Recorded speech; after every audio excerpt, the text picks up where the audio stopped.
Have a seat. We are about to start. Please have a seat. Thank you.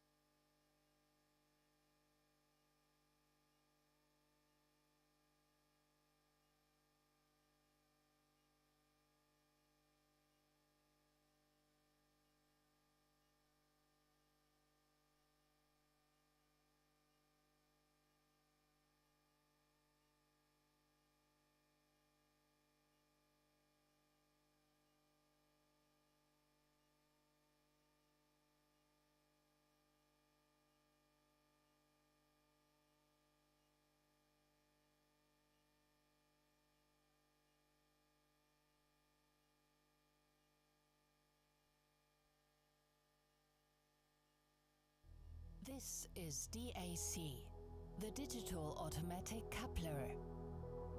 Today's rail freight operations are based on technology from the late 19th century. Coupling and uncoupling of wagons, locomotives and the formation of trains is done by employees walking up and down the train, day and night, regardless of weather and season.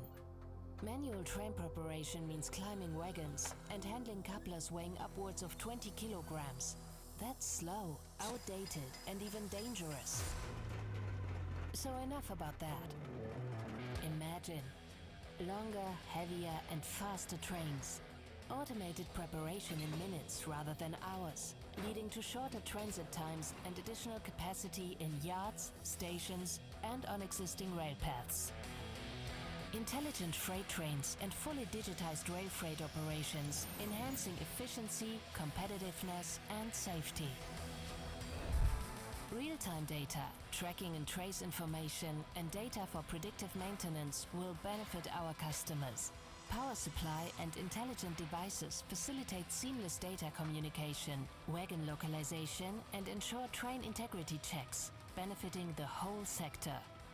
More importantly, DAC benefits our people and society, being a key enabler in achieving the European Green Deal objectives and a game changer in shifting more goods to rail.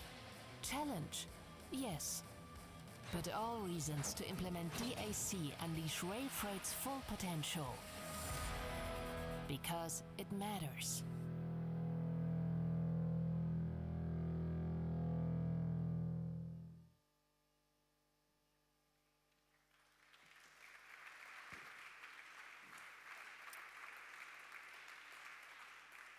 Our distinguished speakers, Magda Kopinska, Sigrid Nikuta, Georgi Kine, Kaspar Brissen, Volker Wissing, Christian Smith, Peter Fuglister, Paolo Pagliero, Mark Topal, David Zindo, and all our guests here today, good morning.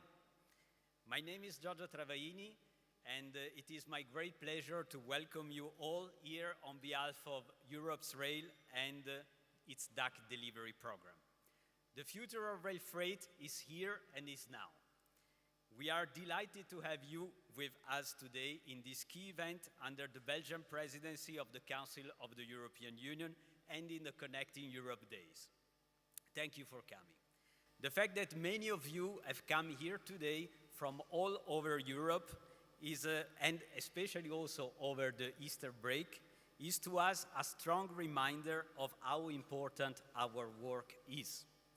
The digital automatic coupler has been developed in Europe's rail as a unique and harmonized European solution.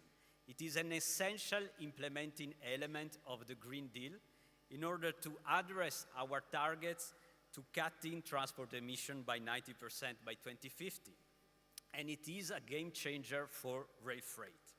It is not only about technology, as we are here today to understand how we will implement DAC all over Europe as our enabler for pushing rail freight into the 21st century, increasing capacity, reducing emission targets, and boosting European economy and reindustrialization with a sustainable transport solution.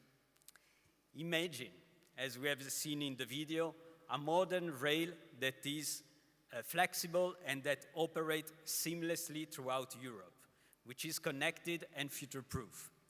Let's be the first continent to fully harvest the potential of automated and digital operation in freight. Today, you are all witnessing, and we are all witnessing, that we want to look forward. And we are standing united because we are enabling a European solution from moving from research output into EU countries' agreement and implementation. We are all looking forward in these sessions to understand where do we stand, what needs to be done next, and also which challenges still needs to be transformed into opportunities. As you can see from the program that was there a minute ago, we have 4 keynote speeches. Therefore, prepare yourself because you will be challenged, you will be excited, and you will be inspired. We have also a panel discussion that will drive us through, together with its moderator, the future of the world of DAC. And towards the end of this morning, we will also have the possibility to see a real DAC that is here in Belgium, and it is on the track outside. But without further ado, I think we should dive into our common bright future, and we are very honored to kickstart our keynote speeches with the Belgian Deputy Prime Minister and Minister of Mobility, Mr. Georges Gilles-Quinet. Deputy Prime Minister, the floor is yours.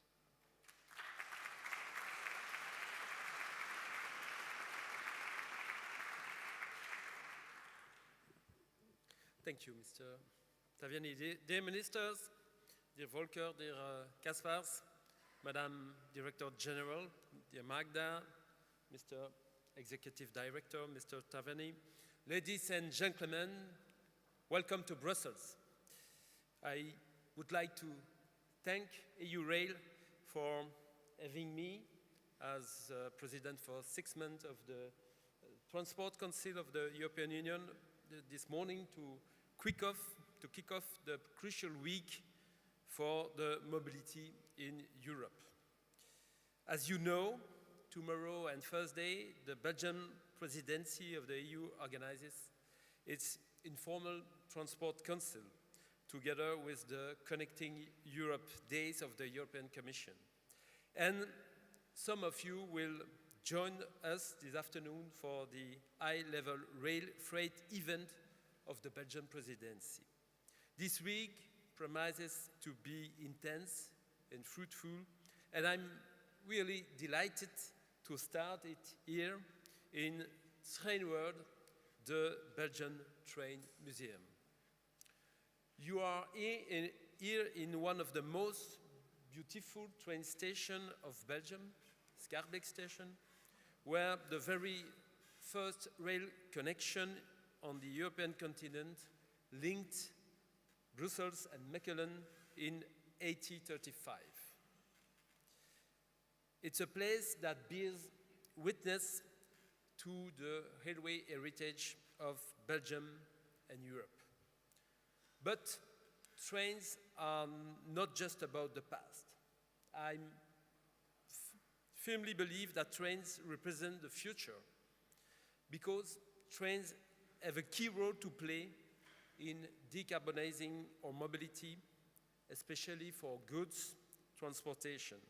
Rail freight is our ally in decarbonizing the European mobility. The modal shift from road to rail for good transport is one of the objectives, the goals of the Belgian presidency, in line with what the Belgian federal government has been doing for the past 4 years to promote rail freight with the aim of doubling the volume of goods transported by rail by 2030. But let's face it, the trends seen over the last few decades are not positive enough. If anything, we are facing quite the opposite. The modal shift targets set out in the latest white paper of the Commission seem out of reach. Between 1995 and 2019, rail freight increased by only 0.3% per year, less than all other modes of transport. Its modal share has fallen by several percentage points and remains well below that of road transport. Intermodal transport is also struggling to take off. More needs to be done, both at national and European level. Belgium adopted last June a new marshalling subsidy system, which is a European first. This aid should encourage all railway companies transporting goods to use the Antwerp North Automatic Marshalling Facility for their operation by providing for the reimbursement of part of the cost incurred. By neutral management and by reducing the cost of the marshalling bill, we are therefore helping to make single wagon load transport more competitive in comparison with other modes of transport. This aid scheme also provides indirect support to all industries that choose to transport their goods by rail rather than on the road. But modal shift has also a cross-border dimension by nature, which requires a strong European policy with a better coordination and cooperation between countries and companies, with supportive measures, investment in infrastructure, and incentives for combined transport.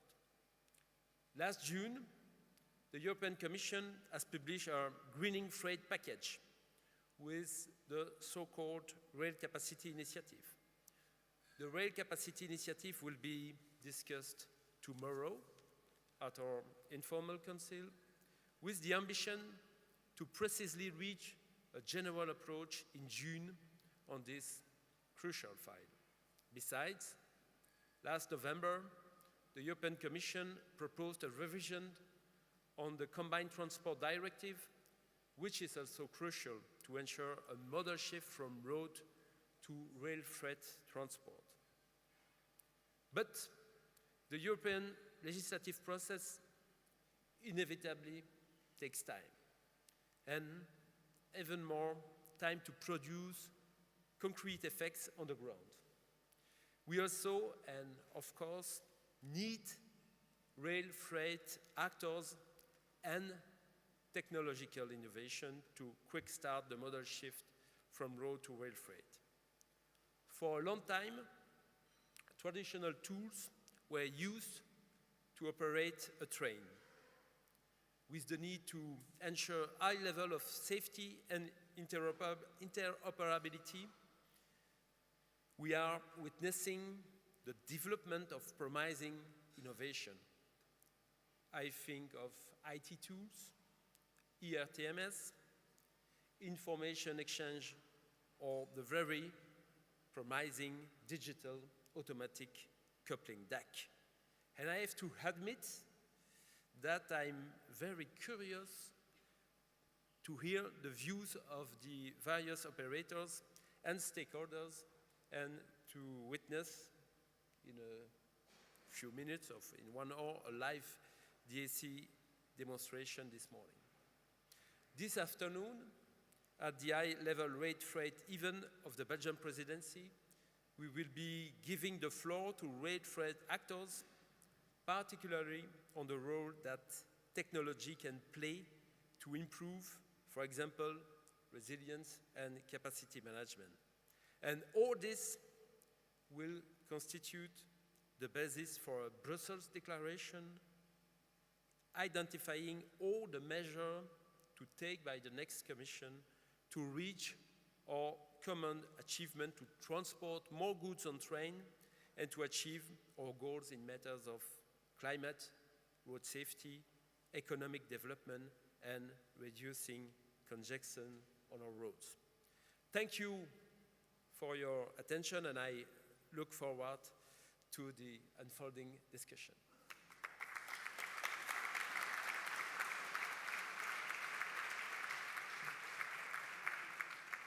Thank you very much, Mr.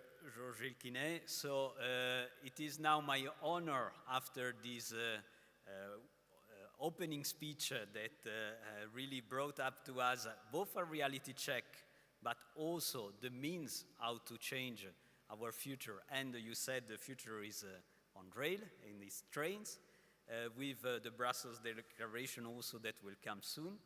And this is the perfect, I think, handover to our next speaker for the keynote, which is the Director General for Mobility and Transport, Magda Kopinska.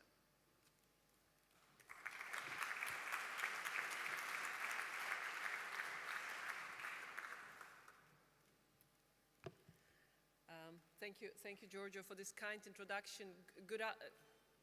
Good morning, ladies and gentlemen, Deputy Prime Minister, ministers. It's always tricky to speak after a minister. It's very tricky to speak after a minister that holds the presidency, and even more if he or she is a Belgian minister, because ministers often happens, you have delivered half of my speech. So thank you very much. It's very good to see that presidency is so much aligned with the European Commission on many points. Now to go back to what I wanted to share with you. First of all, thank you really for allowing me for this very, very quick speech. I heard Giorgio say 4 keynote speeches, and I almost could hear that sigh at the back of the room. How many more to come? So I will be brief. You have an exciting panel ahead of you. You have the 2 other keynote speeches, demonstrations. So what really matters is to hear the practitioners to talk about what DAC can or cannot bring and what needs to happen for DAC to become reality. I don't need to say to anybody in this room why rail freight matters. We have been, and Minister was right about it, we have had our ambitious targets to push more cargo transportation to other modes than road for many years, since I think the first white paper of 2001, or even before. And it is not an easy thing to achieve. So if I tell you now that freight transport is the backbone of EU internal market, I know you will agree with that. If I tell you that freight transport is the enabler of not only trade within the EU, but also trade with the rest of the world, you will also agree with that. And as our economy grows, and we hope it will continue to grow, freight volumes will keep growing, which is again a good side for the economy, for the citizens, for the companies in the EU. But then of course we have the other side of growing freight volumes, including climate and environmental objectives and impacts that have to be taken into account when we want to make sure that our economy, including transport, grows in a sustainable manner. Freight transport is around 30% of transport total CO2 emissions. It has impact when we are building or upgrading infrastructure that already is there. All those elements have to be taken into account. And then, of course, with Russia's war of aggression against Ukraine, we have also realized even more that we need to do something to get away from fossil fuels, which means we not only need freight transport, but we also need, ideally, decarbonized freight transport with minimum impact on the environment. Rail freight should tick many of those boxes. It is sustainable, it has the potential, it has the infrastructure, it has the companies, it has the innovation and research, implemented also by Europe's Rail Joint Undertaking, but still it is not where it should be. It hasn't grown as much as we wanted it, even though we had those ambitious targets. I'm checking the numbers that I have in front of me, between 2015 and 2020, rail freight traffic increased by 5%, but at the same time, its share in land transport decreased by 3 percentage points, from nearly 19% to 16%. So clearly something is missing. Deputy Prime Minister Žilkin had mentioned a lot of pieces of legislation that we have put on the table over the last couple of years. Revision of TEN-T regulation comes to mind because TEN-T is an important network approach to create a European transport system, and the fact that we will be enjoying, I hope, all of you as you are here, Connecting Europe Days and also discussions in the Informal Transport Council, all is linked one way or another to Trans-European Transport Network. The new regulations should make it clear as stronger how we want to push for development of European transport. We have the rail capacity proposal put forward. We have the new proposal to revise Combined Transport Directive. Again, a lot of technical specifications for rail interoperability. RNI I mentioned already. And also the greater internalization of external costs, both through Eurovignette, but also ETS2. And in addition, we are just about to launch a revision and update of our internalization of external cost study that European Commission put on the table a couple of years ago. And trust me, the outcome of that study is being read and it is being taken into consideration for next policy developments. So regulatory-wise, we are there. Not everything is perfect, and I do look forward to hearing two speeches from national ministers, because I also think it's interesting to hear, like we heard from Belgium, how different parts of Europe at the national level see possibilities to push for more rail transport and rail freight in particular, but we definitely need to be looking at things that can be pushed for at the European level. I know that digital automatic coupler is what we will be discussing here today, and everybody with whom I'm talking is telling me it will be key for rail freight. Because it's not just a new technical tool automating manual procedures, it should be the key solution to comprehensive modernization and increased efficiency of the rail freight system. And I think one element that will be there in the discussions this morning, but also afternoon, is this efficiency of rail freight systems. What else can be done to make that part of transport sector even more efficient so that it answers to the needs which are clearly there at national level, at regional level, but also at European level. It should have DAC, not rail freight, quite a wide range of various operational advantages that you all are very familiar with. It should allow for faster and heavier trains, which should increase the efficiency of cargo transportation. It will reduce the terminal turnaround times.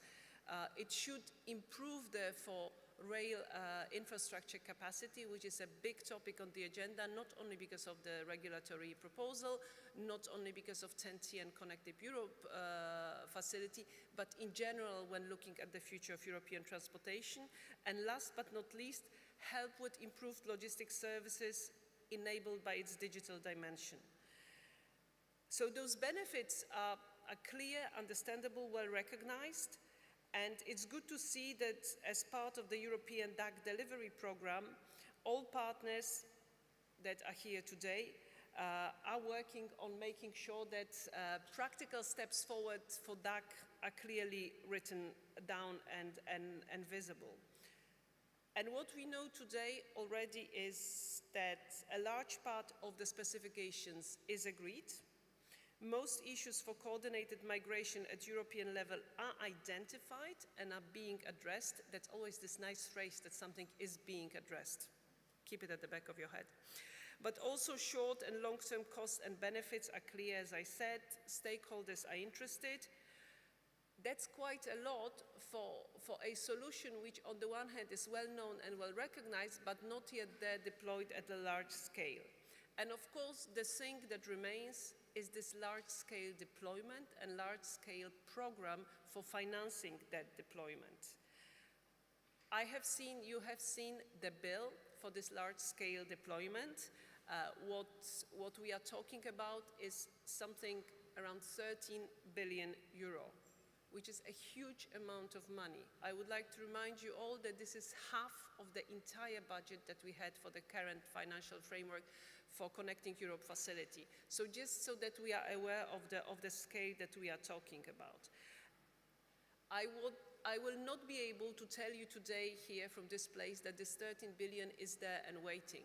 But I very much believe that the discussion we have today, the event that we have today, the presence of transport ministers here is a good opening to start looking at what can be done to make that funding or financing a reality.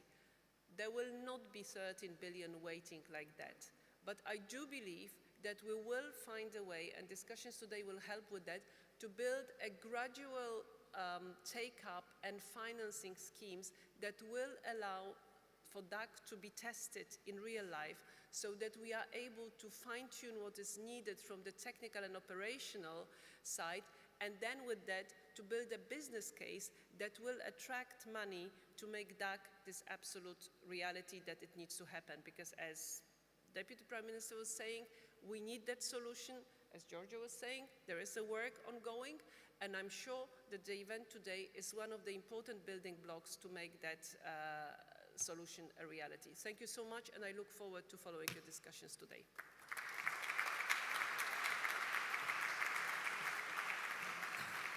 Thank you. Thank you, Magda. I told you that on the speeches you will be challenged and you will be inspired. You have been served today. So, but also to, let's say, reassure you, we will change a bit, and next high-level and keynote speeches will come after a panel discussion that will be introduced and moderated by the Director for Land Transport in DG Move from the European Commission, Christian Smith. Please, the floor is yours. Thanks a lot, Giorgio. Ministers, welcome to this panel. Let's get started. I have a dream team of panelists before me.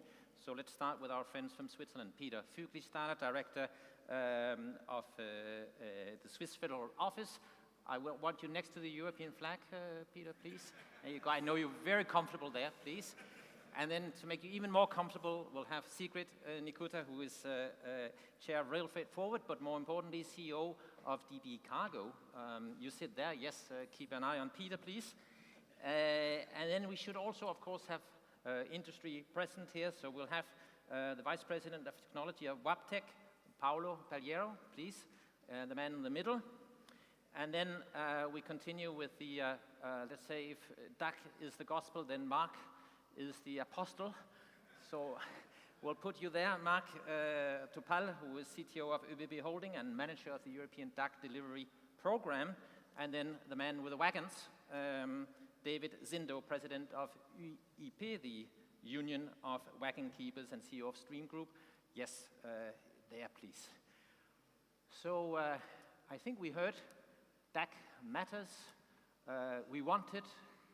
We don't have 13 billion euros yet, but somebody who has the money already is Switzerland. So maybe we start with you, Peter, and you sort of explain why in Switzerland you have managed to convince your politicians to go for it, and what exactly is it that you are going to do. Peter, please.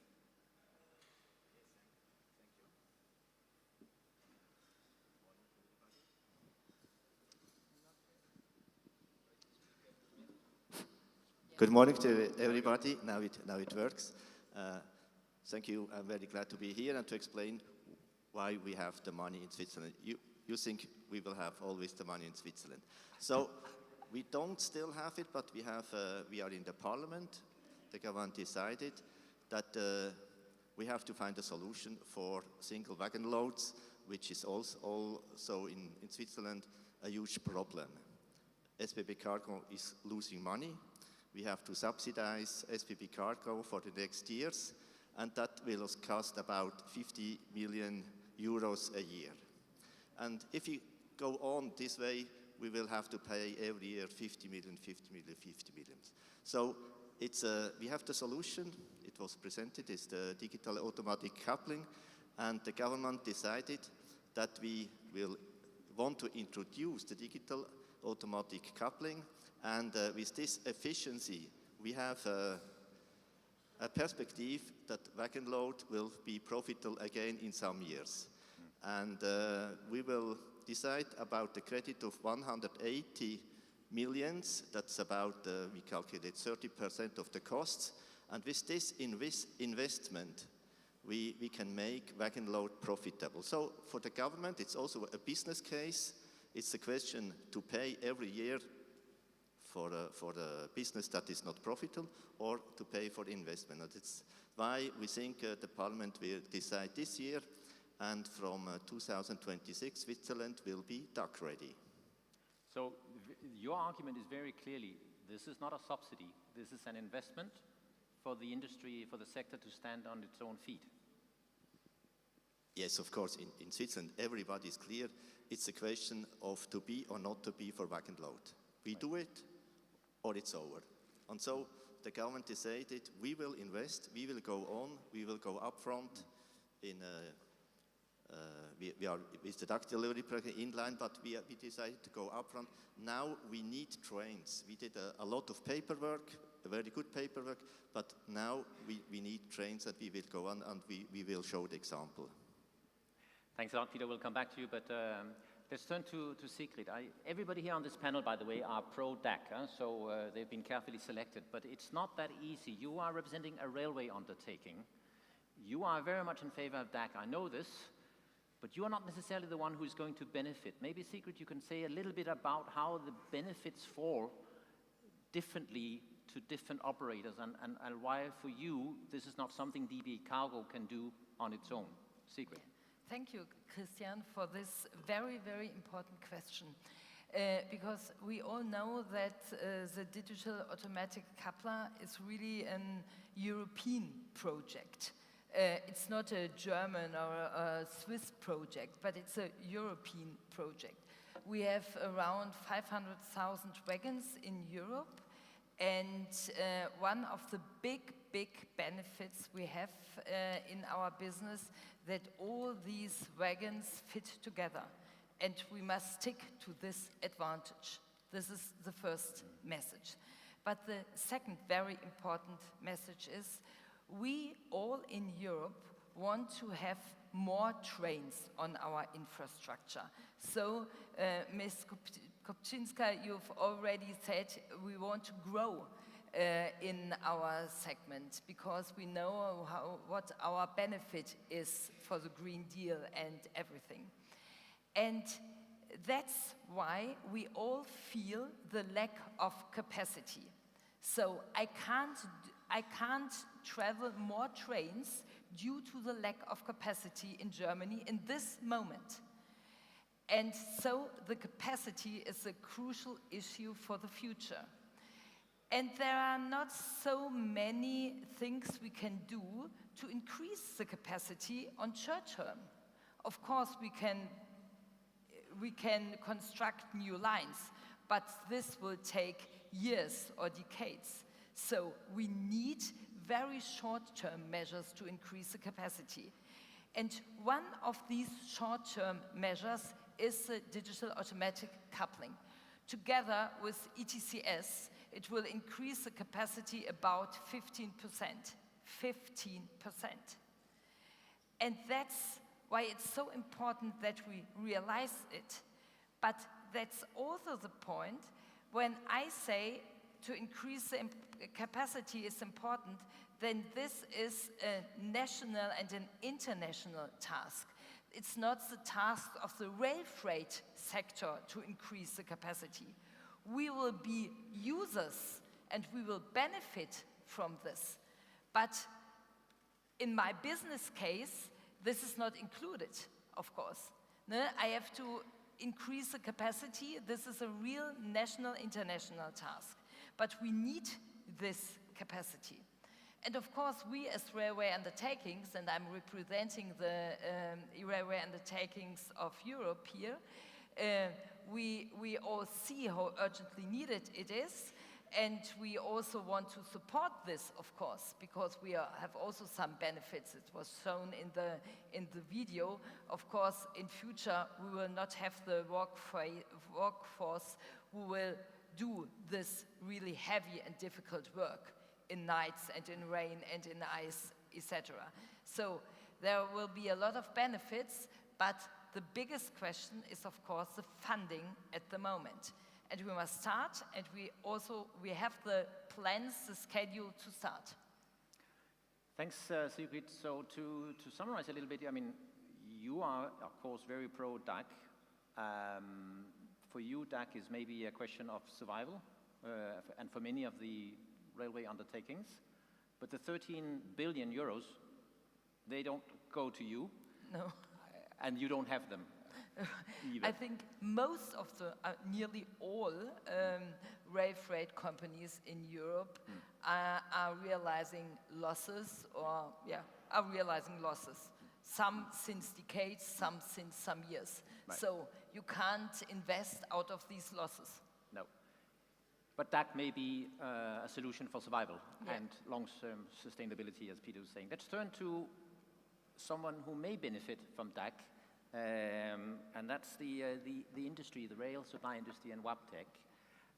Because, of course, one would also hope that by rolling out this huge European model,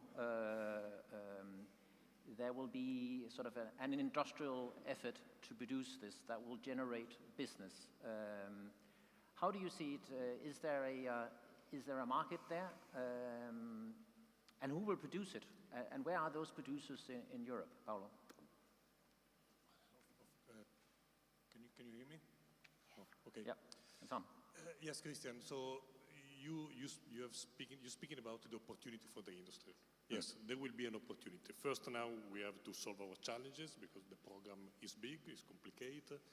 We know what to do. We know what we are doing.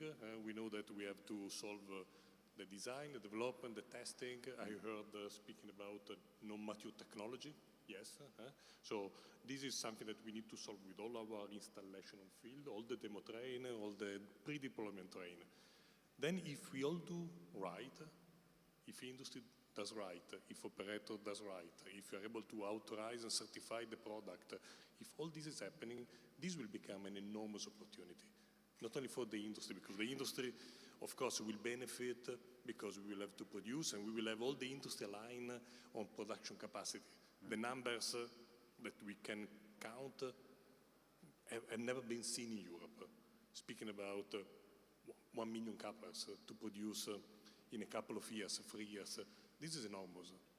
This will benefit, the industry will benefit, the first line will have the second tier supplier, you will have the operators, the railway undertaking, you will have the wagon builder. So this will be, of course, a big boost for the railway economy.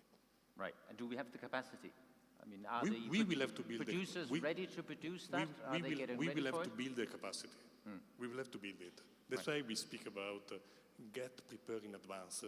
We cannot arrive last minute with the request of producing 500,000 coupler. This is impossible. That's why we speak about planning, we speak about budgeting the activity, budgeting the pre-deployment train. We need to have visibility as well on when and if this 13 billion will be made available. All this has to be built. That's super important. That's why it's important to have a pre-deployment manager. It's important to have a deployment manager, It's important to have a very precise plan with the defined milestone, mostly financial milestone, and this will allow the industry to deliver. No, it's clear. I think everybody in the room understands you don't have 1 million couplers lying in the back of your room ready to be on stock. And therefore you need predictability. You need to know when are they needed. It would be interesting, however, to have sort of an estimate from the industry on the number of jobs created, the opportunities, because this isn't just for rail, this is also for the European economy. A lot of this, I guess, would be produced in Europe because we have a very good rail supply industry in Europe. This is a super complicated question. you will look at outside. The system here, what we are designing, it's a coupler, you will see it. But then we have an electronic system. The electronic will enable the digitalization, automatization. We will have to create a cloud to collect the data. So here we speak about thousands of people, because you do not have only the tier 1 supplier. You have all the tier 2, the foundries, the casting supplier, the company producing electronic. And of course, it's our job to make it happen in Europe for Europe. One last, well, not last, but another question before I pass on to Mark. The digital automatic coupling, we'll see it outside in a while. It sounds like 21st century rocket science. It's not really, right? The technology is well established. It is not. Here we're speaking about technology that you find on trains. Every train you find in a modern station is equipped with a coupler, is equipped with an electronic. The complexity of this project is, one is to allow these devices to work on a freight environment, which is different than a passenger environment.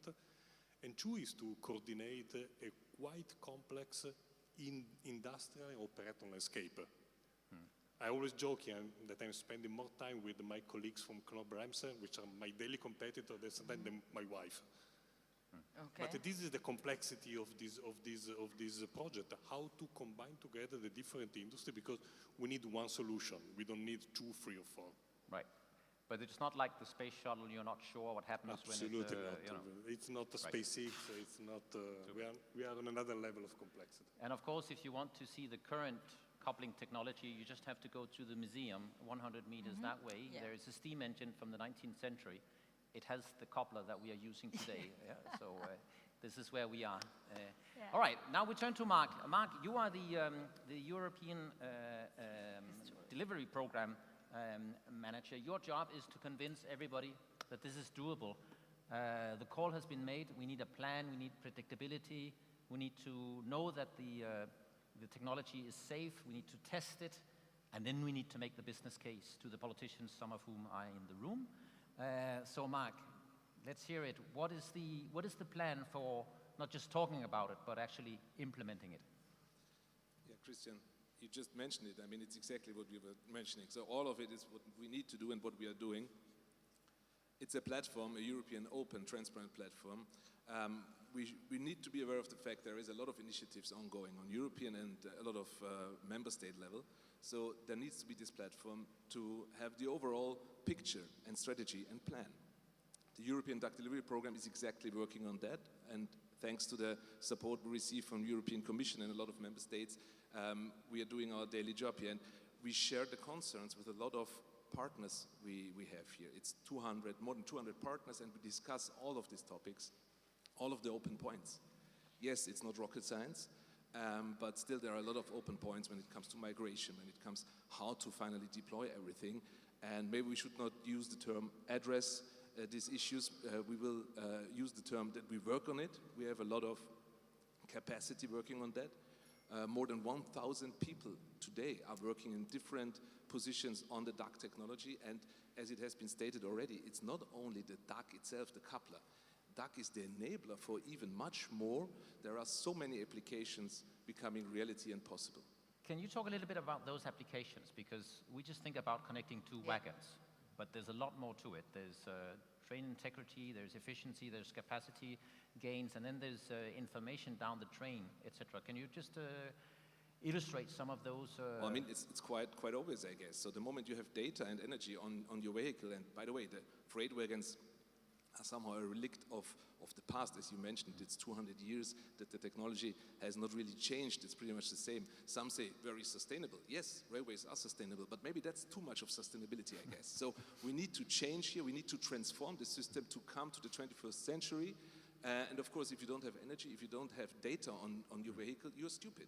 And the stupid vehicle, a stupid asset, is maybe cheap, by the way. That's something we need to take care of, because cheap and simple technology is also good.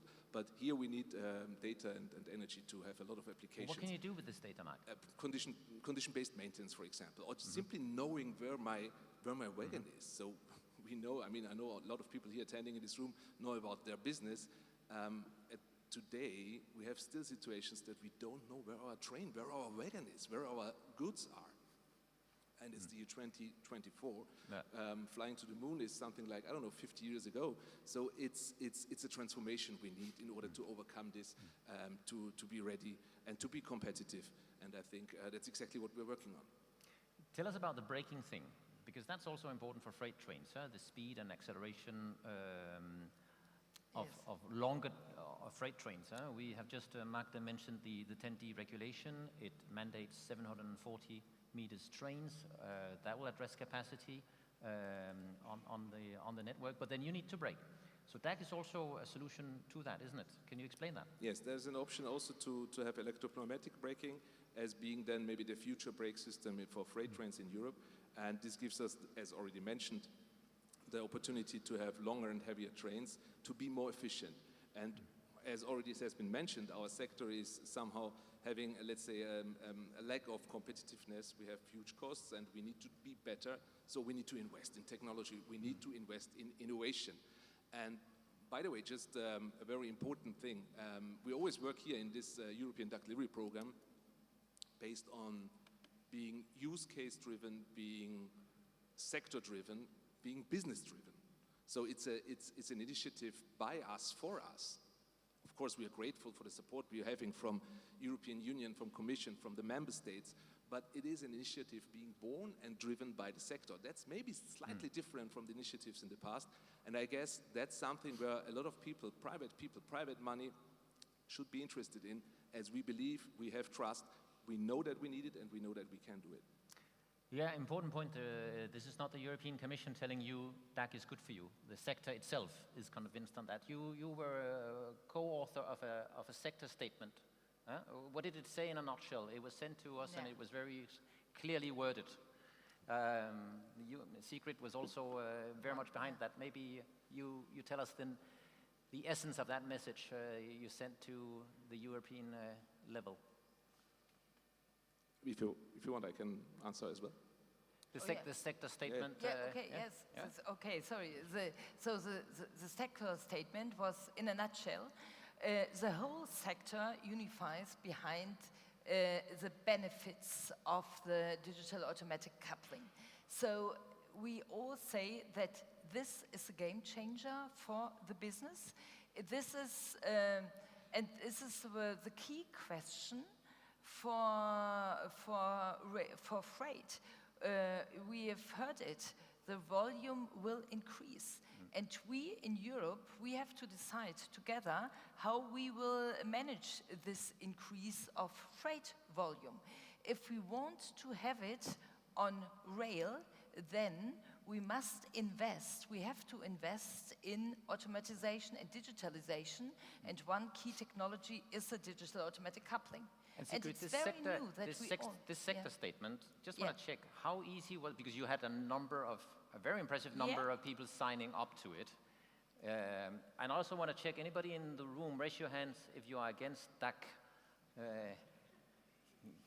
Okay, we'll come back to you, sir. Against DAC? Against the digital automatic couplings, because how difficult was it to get this consensus in the sector? So, it's, on the one hand, it was not difficult because everyone is convinced, but there are some question marks behind it. Right.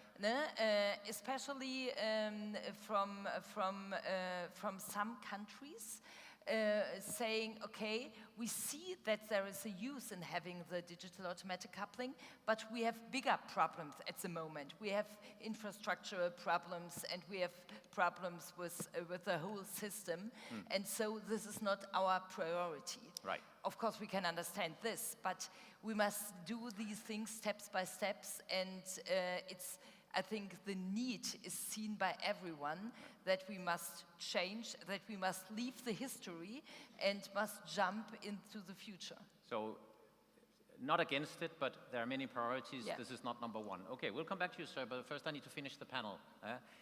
So next speaker here is David Zindo, who is president of UIP, the International Union of Wagon Keepers. I don't know if you know this, but most wagons increasingly in Europe are not owned by the railway undertakings. They are leased by the wagon keepers, and therefore you represent a very large group of people and investors behind you needing to know whether DAC is a suitable investment and whether this is a cost that the wagon keepers are willing to carry. So your line on this, please. Hello, good morning everyone. So we are at UIP representing approximately 50% of the capacity today for transportation by rail in terms of the wagons. Plus we are investing every year about, I would say, 2 billion euros from private money to renew the existing rolling stock, wagons again, okay? We are not the only one to have wagons. Mark and Sigrid have wagons as well, and they are keepers to a certain extent, but not private keepers. And yes, we are aligned on DAC necessity. This is not just an opportunity, this is a necessity. Why? For two reasons. The first one is the customers need something else from us. Okay? The customers, when they come to you, and as private keepers, we are leasing out wagons not only to railroads, but also to shippers. The shippers, they need, why they do not do more rail? That's the big question we should ask to ourselves. Because the customers, they want to do more rail, but that's their point.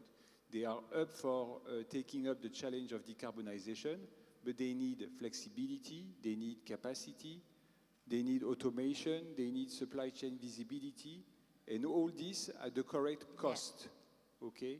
And so as long as we cannot deliver this, we will not be able to see the modal shift happening. DAC is not the only solution, but that's the enabler for all that. And so we are aligned on that. The question is about the visibility of the investment. That's the key question, but the key question I can turn to you in return is who pays? Who pays, yes. If I pay... UIP will pay. If I pay, I would be happy to be able to pay. Unfortunately, I cannot pay because, as explained before, the benefit is widespread over the entire chain of transportation. Plus, to me, the key benefit is really for the society. If you would compute the CO2 emission saving that will be brought about by this change in the future, this will be easily paid with a minimum cost per ton of CO2 avoided. So to me, we've done a lot of CBA, cost-benefit analysis, to determine whether it was a good investment or not. And that's really a question that I don't like, because if I answer that there's a return, then you will tell me you have to pay it by yourself because there's a return.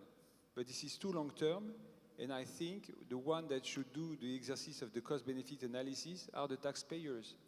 The member states and the EU should look at whether the benefits, and there are a lot of benefits, CO2, pollution, space, I'm sure it does pay the investment quite easily. But we are not yet there. At UIP, we think that we shall first bring the proof of concept of DAC. So we advocate not for a big bang tomorrow that will cost 13 billion, but we advocate for urging the pre-deployment trains to come and to run as quickly as possible so that we can see what it takes to run DAC in practical terms. Are we able to operate that properly? Does it deliver all the promises that we have on paper? If we manage to run a proper deployment test, then the shippers would be convinced, and then it become an easy investment case. And there you are talking about the 100 pre-deployment trains. I'll come back to Mark on that. Just a second, Mark, because I want to show that it wasn't just a rhetorical question. We'll give the gentleman here the right to say why you are against DAC. Quick question, quick comment. Go ahead. I'm sure it's about distributing benefits. Go ahead. And let's hear who you are. Yeah. Michał Litwin, Federation of Independent Rail Operators from Poland. Poland.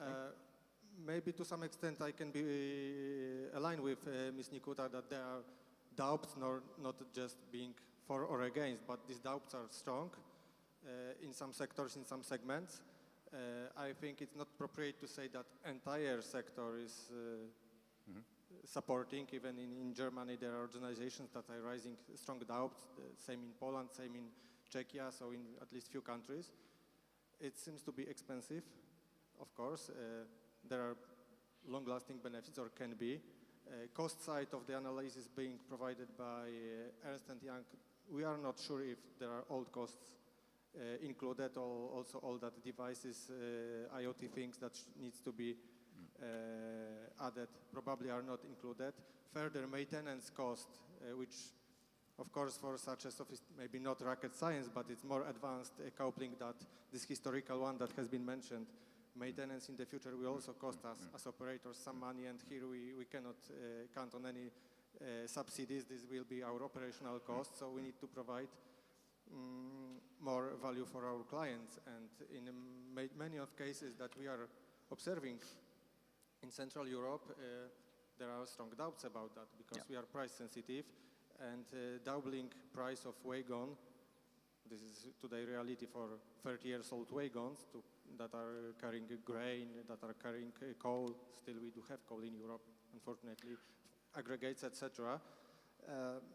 It could lead to extents of prices and could lead to reverse modal shift at some market segments. So okay. definitely not everyone is supporting. Your point is absolutely clear. It's about costs, and also we have to recognize not all parts of the network are equally congested, and therefore the benefits do not necessarily accrue in the same manner to all parts of the network. I would also say the sort of industrial opportunities also need to be spread evenly to all member states. We talked about job creation and things like that. So clearly there are these issues, which is why, Mark, it's important to test. Can you tell a little bit about these 100 pilot trains? Definitely. So, by the way, it's not a I don't know. Okay. Louder. Louder. It's not a one-size-fits-all approach we are having here, and of course we need to take care of all the different respective concerns coming from various sides, and rightly so. We share these concerns. We work on them, as already mentioned. And as you just mentioned, so the pre-deployment trains is exactly an instrument in order to overcome this. So we need to prove that the technology is really working in terms of reliability and a lot of other aspects. Functionality is there where we want to see, where we want to have it. And of course, it needs to be a single European system, no, let's say, German variant or then a French one, which is not perfectly matching. So it's a single system approach. We need to have also a clear picture how to migrate. We need to have also a clear picture about the funding and other framework conditions. So all of concerns are on the table, and we find these solutions. The pre-deployment trains, once again, I want to make a call for partners not yet being a partner here. It's so important. Take this as an opportunity. We are working together with already 25 different companies and partners in order to get these trains operational in 2000. What does it mean to be one of those 100 trains? Yes. Yeah? What do you have to do? Then you have the exclusive situation to operate one of the first 100 trains in Europe. Okay, that's a title? Yes, and you will have all the insights. You will learn from the very beginning.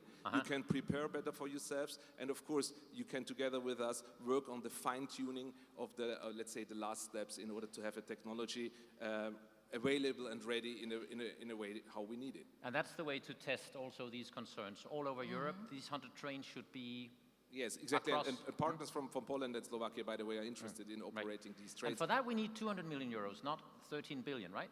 For that, it's 200, so it's quite cheap. Yeah, so it's a cheap investment here. By the way, when you're talking about the 13 billion, one final remark from my side. We should not forget about one member state only in the year 2008-9. I'm not going to name the name of the member state. The scrapping bonus for the automotive, this was 5 billion euro for 1 year, scrapping bonus for automotive. So if we say now the 13 billion are the huge, let's say, impossible figure for Europe for saving, let's say, European rail freight, I have doubts that's really that challenging, to be honest. We'll send you to council and make the point. Ready to do so. Let's turn back to Switzerland, because you are making the point in Parliament right now. One of your trains, you are going to start actually just trying it out in Switzerland on a national scale. Will that be one of the 100 trains? Can we make you part of this, and then you can help us convince the EU member states, Peter? Yes, thank you. We have till 2019, we have automatic coupling in everyday use in a small network. It's functioning, and now we are starting with a digital automatic coupling train. It will be maybe the first of the 100 train. And the discussion we had shows me what something I learned in the last 30 years when I was in railway business. Railway is always complicated. It's slow, and with me it is special. That I heard in my country, it's a little bit different.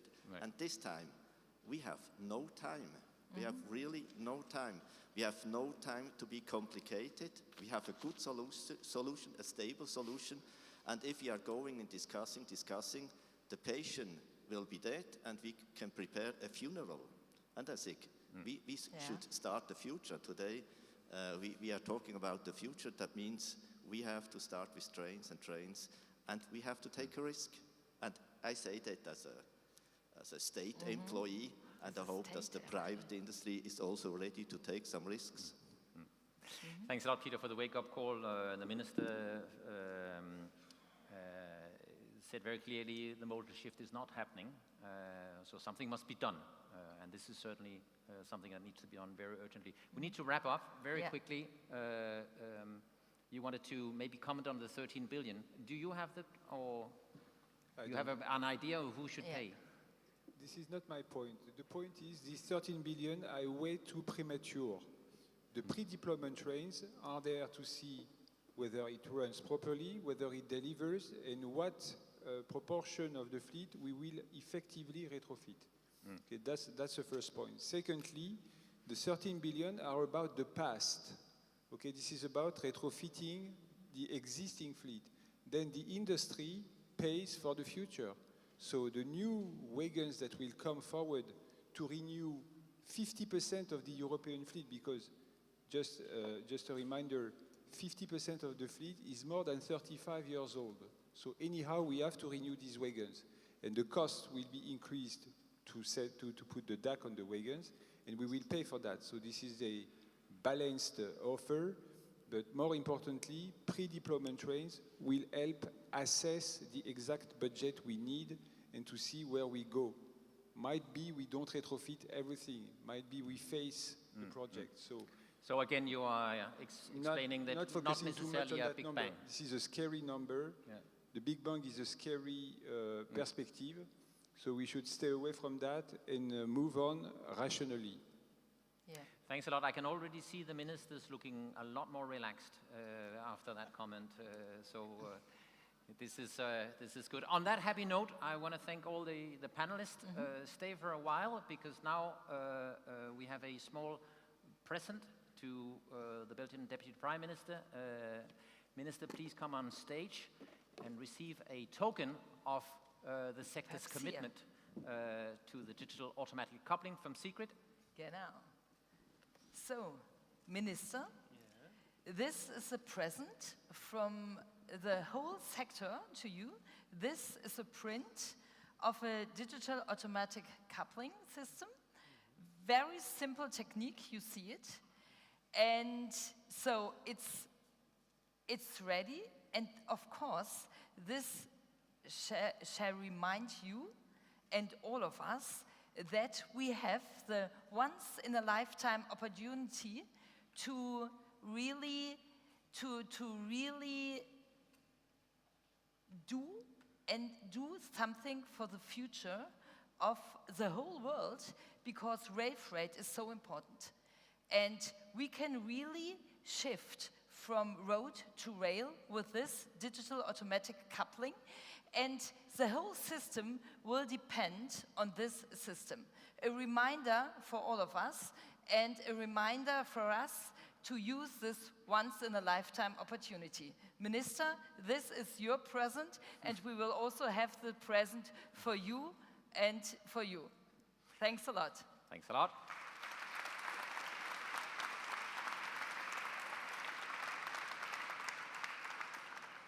So if I can now invite the panelists to join me for a group photo with the minister and the new coupling.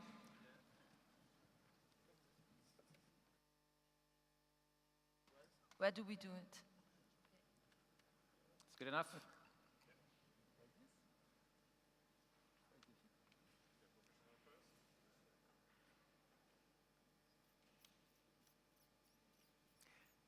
You good?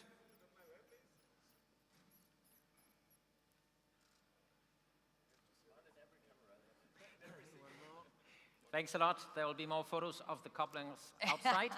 Thank you to the panelists. Thank you. You may take your seats. And then, while you do so, I would like to invite our next speaker, the Latvian Minister of Transport, Mr. Kaspars Briskens. Rail Baltica, all DACable, maybe? You have the floor, sir.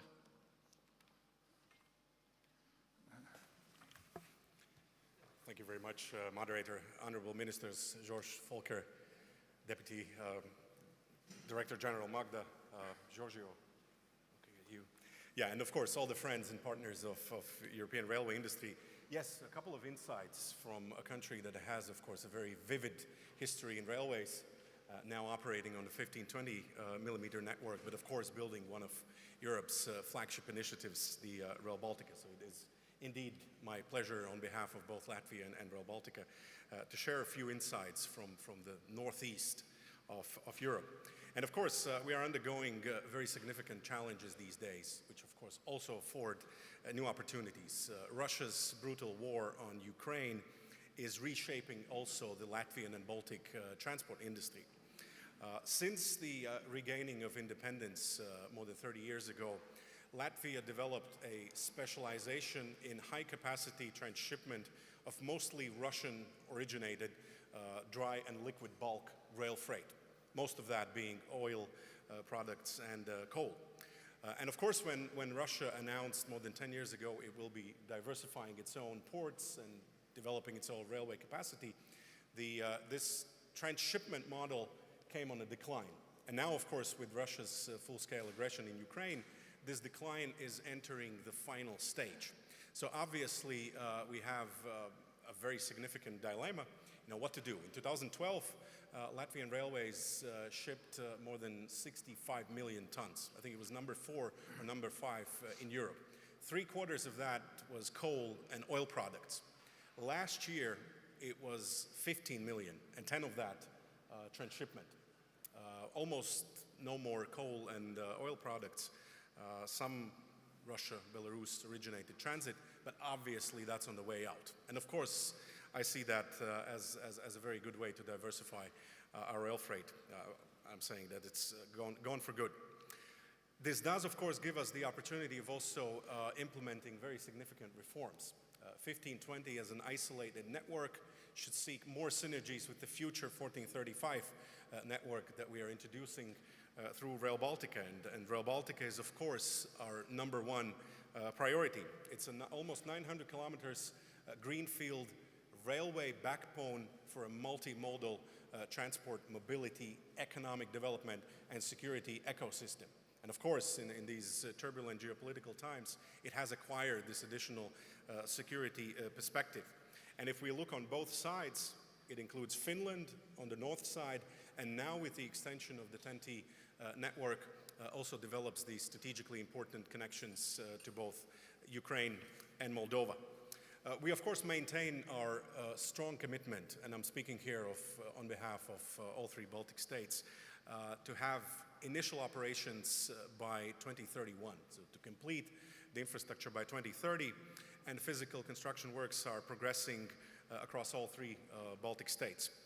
Therefore, it is very important as we are approaching the next multi-annual financial framework discussions, probably starting sometime early next year, it is important that a priority is given to the completion of these critical European cross-border missing link flagship initiative projects, Rail Baltica being one of them, with a very important commitment to both the Green Deal targets and, of course, the underlying shift freight from road to rail, which has a very significant potential in the Baltics as, of course, the primary conduit of the Baltic trade with the rest of the European Union is currently by road. So being a greenfield project, and this is a priority or a privilege that not many EU member states have, it is also an opportunity to be an early adopter for these game-changing technologies, including ERTMS with ETCS Baseline 4, hopefully also FRMCS, of course standardized equipment as part of the EU Links initiative, and of course also DAC. I cannot promise maybe at this stage that Rail Baltica will be DAC only right away, but of course if all of the homework is done also on the EU level, we're certainly an excellent platform where we can do things right from the scratch in a greenfield environment and start by going DAC only. And very importantly here, following the seminal study by Capacity for Rail, we have also set the ambition of having freight train lengths of 1050, not 740, but 3 football fields longer than 740, which is the standard that the rest of the EU is trying to achieve. So again, we have the advantage of being in a greenfield environment, and we're also very happy that Poland, to which Rail Baltica is connecting, and these works are progressing in a synchronized fashion, has also adopted 1050 on these important stretches.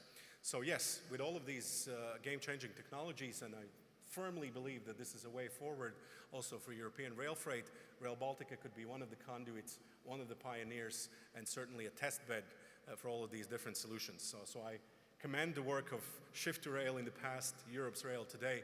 Thank you very much, and I'm very happy to be part of today's event.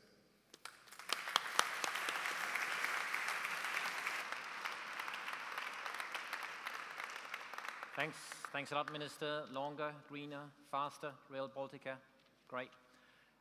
Last but not least, among our speakers this morning, I'm very pleased to give the floor to Minister Volker Wissing, German Federal Minister for Digital and Transport. Minister, please, you have the floor.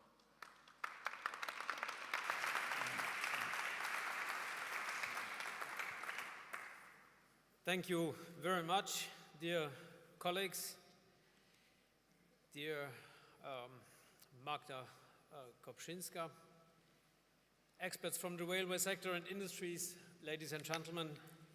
Sometimes the gap between theory and practice is fairly small. This is the case today. Right now, we may be talking theory, but in just a few moments, we will see the digital automatic coupling for Europe project train in real life.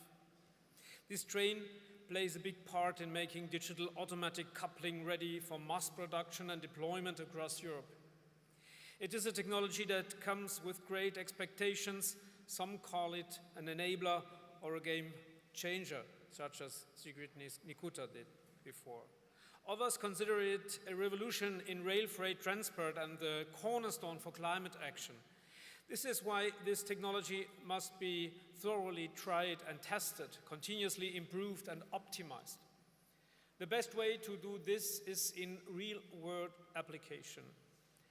That is precisely why this train was developed. It is part of a research project that started in June 2020. Since then, we supported it with more than 20 million euros. 2 years ago, in January 2022, the test train set off on a journey through Europe. In the meantime, it has traveled over 15,000 kilometers. And during its journey, more than 70 DAC prototypes were thoroughly tested in over 33 locations in 10 countries. This involved around 4,000 coupling operations, and the technology proved very reliable even in snow and ice. We can say that the DAC passed its first practical test. All the lessons learned will now be used to improve it. This will require more tests. We have therefore topped up funding for the project, and we are planning to extend it beyond June of this year. This is our contribution to ensuring that DAC is major when launched. Then we can truly tap its benefits. Faster processes, secure communications, seamless energy supply along the entire freight train, boosting overall productivity. Faster automated shunting processes alone are expected to significantly increase capacity at transshipment terminals. The new DAC will allow for longer and heavier freight trains. They will also be able to run faster, which means they can be better integrated into overall rail operations. This will boost the capacity of the rail network. In this way, DAC plays a key part in making rail more competitive. We hope that the gradual transition from screw couplings to DAC will begin in 2028. We are working towards this. However, we need a lot of support from EU and its member states for one thing. And Magda, your words today send the right message. A message of encouragement and motivation to support DAC, and I would like to thank you for that. Please continue to spread this message above all to the EU member states. We have to work harder together to educate and persuade others of DAC. The EU technology initiative, Europe's Rail, will help us to do that. It aims to put 100 pilot trains on Europe's rail network by the end of 2026 to thoroughly test the technology. We explicitly support this. However, we also need the railway sector to make the project a success. I would like to thank you too for taking a clear position and supporting this technology, which is a synonym for progress and the future. A great thank you also to everyone involved in the Digital Automatic Coupling for Europe project train. You are doing groundbreaking work which will benefit many others. And now I'm looking forward to the practical part and to witnessing the presentation of an extraordinary technology with you. Allow yourselves to be inspired and amazed. Let us learn something new and make digital automatic coupling a successful European project together. Thank you and all the best.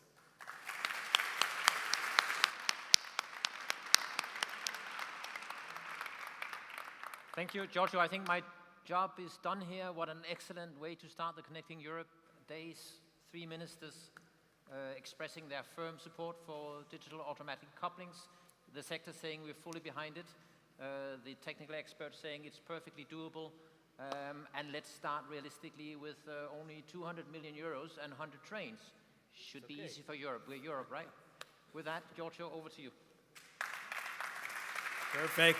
A round of applause also to our moderator. Thank you, Christian. You did an excellent job. And now it is indeed the time to witness and look into how our future will look like with the DAC outside. So it's time now for bringing from the 19th century to the 21st century. And how it will work, just for you to know, if you have a badge with a blue color on the top, you will be part of the first group that will go outside and look into the DAC. The second group will be the one with the yellow on top. And then further that, you will receive a further instruction here. So we will. So all of those of you with the blue badge, please bring your coat because it's Belgian weather as well. And we will go outside right now. You can follow me, and we will come back afterwards for some lunch. Thank you.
today and what we brought, and I'm here from Deutsche Bahn, Fabian Warzek, I'm the project manager for the train, and what we bring you today is basically, that was the old world, how should it look like in the future? And I would say direct interaction, Mr.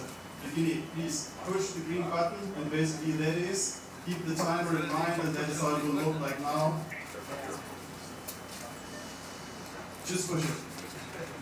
1, 2, 3. Yeah, just release. And basically, that was it. So, super fast.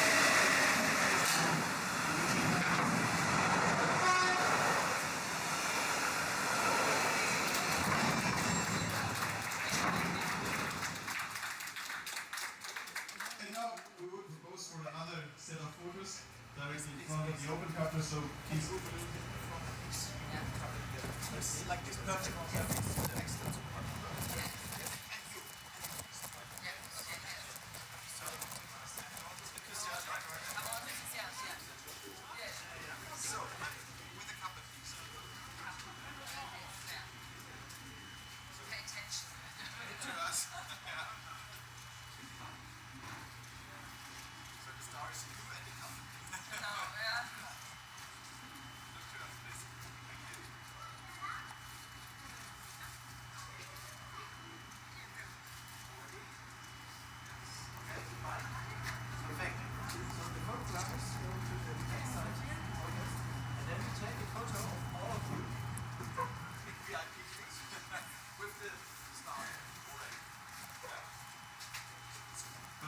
Of course, I mean, we all know that that was the difference that we already saw, so it was obviously way faster, but now the important thing is nobody needed to crawl underneath the buffers or anything like that, or get in there and unscrew any screw cover. It just worked, we were able to uncouple. But now the better part is even to couple, because therefore you don't even need to push the button. So I would say we also now couple, that you see that as well. So perhaps step it a bit back, and then we can just see how that couples, and that is even easier than the uncoupling that was already easy.